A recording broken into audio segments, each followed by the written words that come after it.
Seigneur, avant d'avoir été humiliés, nous nous égarons.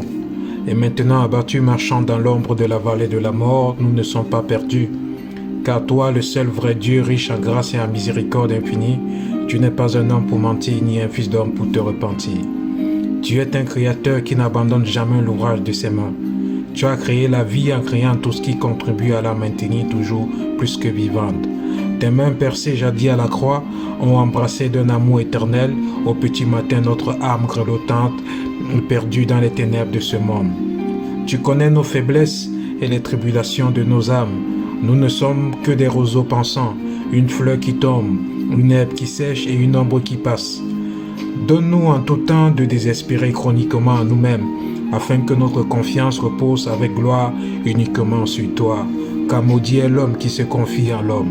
Où irions-nous, loin de ton esprit? Souviens-toi de ton alliance avec tes rachetés, ratifiée par le sang de ton Fils unique Jésus-Christ versé à la croix.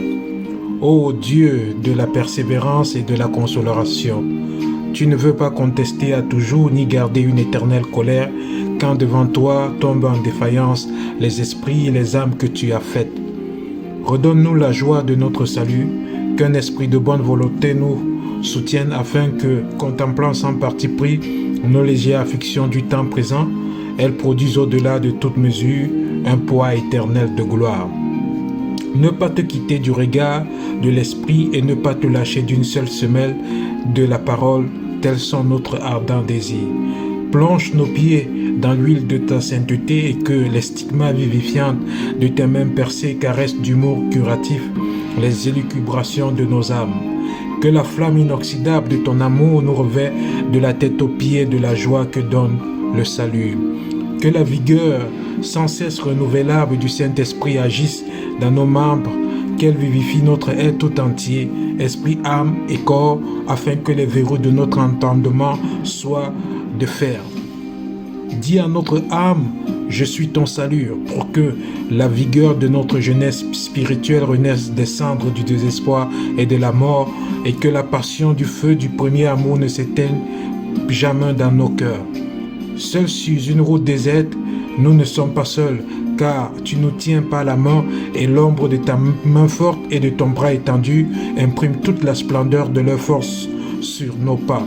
Que ta puissance donc s'accomplisse dans nos faiblesses, afin qu'on ne trouve plus en nous un seul atome du moi, orgueilleux qui pensait être quelque chose. Arme-nous jusqu'aux dents d'une foi inébranlable, qui ne désarme pas devant les difficultés de la vie. Reviens-nous de la beauté incorruptible d'un esprit chevaleresque qui ne fait aucun cas de notre corps mortel comme s'il nous était précieux. Que la colonne vertébrale de ta vérité soutienne les cordages résilients de notre entendement afin que personne ne fasse de nous sa proie par la philosophie du développement personnel. Et que désertant l'armée du salut, ton âme ne prend plus plaisir en nous. Par ta grâce, jusqu'à la mort, nous te serons fidèles.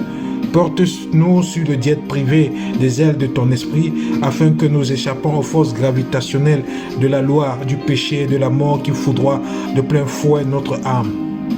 Donne-nous de prendre à cœur de donner gloire à ton nom au profit de nos propres intérêts, car déjà dans la nuit de ce monde scintillent à l'horizon les lumières de la nouvelle Jérusalem avec ses pavés d'or garnis de chrysolites. Jamais, au grand jamais, ne permet pas que ce que nous avons commencé par l'esprit, nous l'achevons par la chair. Que le Dieu de la persévérance et de la consolation nous donne d'avoir les mêmes sentiments les uns envers les autres selon Jésus-Christ, car tout ce qui est né de Dieu triomphe du monde et la victoire qui triomphe du monde, c'est notre foi. Le soleil se lèvera demain, mon frère et ma sœur. Prends courage. Amen.